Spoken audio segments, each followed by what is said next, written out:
കാൽമുട്ട് വേദന വളരെ അധികം കൂടിക്കൊണ്ടിരിക്കേണ്ട കാലത്താണ് നമ്മൾ എല്ലാവരും കസാലകളിൽ ഇരുന്നാണ് നിസ്കരിക്കൽ. അപ്പോൾ ആ കസാല ഒഴിവാക്കിയിട്ട് എങ്ങനെയാണ് നമുക്ക് സുജൂദും അത്തഹിയ്യാത്തിനും ഇരിക്കാൻ പറ്റുന്നുള്ള ഒരു വീഡിയോ ഞാൻ 1-2 വീഡിയോ ഇതിന് മുമ്പ് കാണിച്ചു തന്നിരുന്നു. അപ്പോൾ ആ ഒരു സ്റ്റൂളിൽ എങ്ങനെയാണ് ഉപയോഗിക്കേണ്ടത് എന്നുള്ളത് കാണിച്ചു തരാനും വേണ്ടിയാണ് ഇന്ന് വീഡിയോ ചെയ്യേണ്ടത്. ഇതേപോലെ നമ്മൾ ഈ പ്രയർ സീറ്റ് ഇത് കാലിന്റെ മുന്നിലായിട്ട് വെക്കണം. അപ്പോഴാണ് ഇരിക്കുമ്പോൾ നമുക്ക് കറക്റ്റായിട്ട് വരുള്ളൂ. അപ്പോൾ നമ്മൾ തെക്കുബീർ കെട്ടി റുക്കും ഇത്തിദാലൊക്കെ കഴിഞ്ഞിട്ട് ഇതേപോലെ നേരെ സുജൂദക്ക് പോവുക.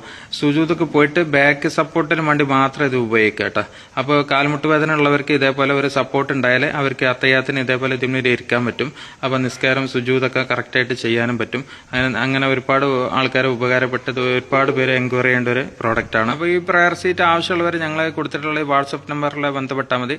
2 സൈസിലാണ് അത് പ്രോഡക്റ്റ് ഉണ്ടാക്കിയിട്ടുള്ളത്. ഒന്ന് കുറച്ച് ഹൈറ്റ് കുറഞ്ഞതും മറ്റേത് കുറച്ച് ഹൈറ്റ് കൂടിയതാണ്. ഒന്ന് 23 സെന്റിമീറ്റർ ആണ് ഒന്നിന്റെ ഏറ്റവും നോർമലായിട്ട് വരുന്നത്.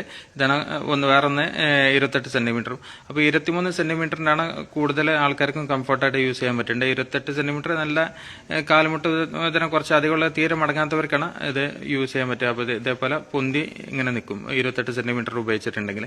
അപ്പോൾ ഇത് ഉപയോഗിക്കേണ്ടത് എങ്ങനെയാണെന്നുള്ളത് കറക്റ്റായിട്ട് ഒന്നുകൂടി നോക്കുക. കാലിന്റെ മുൻഭാഗത്തായിട്ടാണ് ഈ സീറ്റ് വെക്കേണ്ടത്. എന്നിട്ടാണ് ഇതിൽ സുജൂദക്ക് പോലെ ഇത് ബാക്കിൽ ഇതേപോലെ കാലിന്റെ അടിയിൽ വെക്കല് കറക്റ്റായിട്ട് നമുക്ക് സുജൂദക്ക് പോകാൻ പറ്റില്ല. അയിമേൽ ഇരുന്നിട്ട് പിന്നെ സുജൂദക്ക് കാൽമുട്ട് മടക്കാനൊക്കെ ബുദ്ധിമുട്ടാണ്.